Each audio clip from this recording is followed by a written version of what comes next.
ലൈവിൽ പൊരിഞ്ഞടി. ആരോ യോഗട്ടെല്ലാം കഴിച്ച് പകുതിയാക്കി വെച്ചിട്ടുണ്ട്. അങ്ങനെ നൂറ അതിനെതിരെ ചോദ്യം ചെയ്യുന്നു.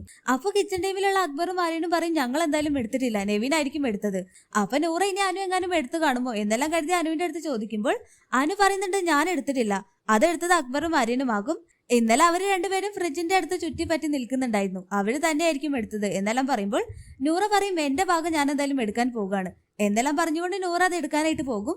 അപ്പോൾ ആര്യനും അക്ബറും പറയും അത് അവിടെ വെക്ക്, നമുക്കതിന് പരിഹാരം ഉണ്ടാക്കാം. എടാ നെവിനെ, നീ ഇന്നലെ യോഗട്ട് എടുത്തോ എന്നവിടെ അക്ബർ ചോദിക്കുമ്പോൾ നെവിൻ പറയും ഞാൻ എടുത്തു, കഴിഞ്ഞ ദിവസം അവള് പാലെടുത്ത് കുടിച്ചില്ലേ, അതുകൊണ്ട് ഞാനിപ്പോ യോഗട്ട് എടുത്ത് കഴിച്ചു എന്തൊക്കെ പറഞ്ഞ് ലൈവിൽ പൊരിഞ്ഞടിയാണ്. ഒടുക്ക നൂറയുടെ കയ്യിൽ നിന്നും ആര് യോഗട്ടെല്ലാം തട്ടിപ്പറിക്കും. നൂറ കട്ടക്കലിപ്പിൽ ഫ്രിഡ്ജിൽ നിന്നും വേറെ എന്തോ എടുത്ത് കയ്യിൽ പിടിക്കും. അതെടുക്കുമ്പോൾ ഫ്രിഡ്ജിലുള്ള സാധനങ്ങൾ മൊത്തം താഴ്ത്തി വെക്കുകയാണ്. എന്തൊക്കെയോ അവിടെ പൊട്ടുന്നുണ്ട്.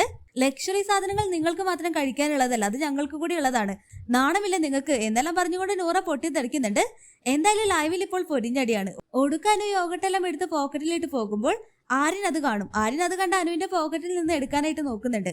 എന്റെ ദേഹത്ത് തൊട്ട് പോകരുത് ആര്യ, മാറി നിക്കട പന്നി, എന്റെ ദേഹത്ത് തൊട്ടാലുണ്ടല്ലോ വൃത്തികെട്ടവനെ, പെണ്ണുങ്ങളെ കാണാത്ത വൃത്തികെട്ടവൻ. അപ്പോൾ അതിലെ പറയും ഒരാളുടെ കൺസേൺ ഇല്ലാതെ അവളുടെ ദേഹത്ത് തൊടാൻ പാടില്ല ആര്യൻ എന്നെല്ലാം പറഞ്ഞുകൊണ്ട് ലൈവിൽ പൊരിഞ്ഞടിയാണ്. എന്തായാലും പകുതി യോഗട്ട് നെവിൻ കഴിച്ചത് കൊണ്ട് ബാക്കിയുള്ള യോഗട്ട് മൊത്തം അനു പോക്കറ്റിലിട്ട് പോയിട്ടുണ്ട്. ഇതൊക്കെ എന്തായി തീരുമെന്ന് നമുക്ക് കാത്തിരുന്ന് കാണാം. ലൈവ് അപ്ഡേഷൻ നമ്മുടെ ചാനലിൽ ഉണ്ടാകും. ആദ്യമായിട്ട് കാണുന്ന പ്രേക്ഷകരാണെങ്കിൽ യൂട്യൂബ് ചാനൽ സബ്സ്ക്രൈബ് ചെയ്യാൻ മറക്കേണ്ട.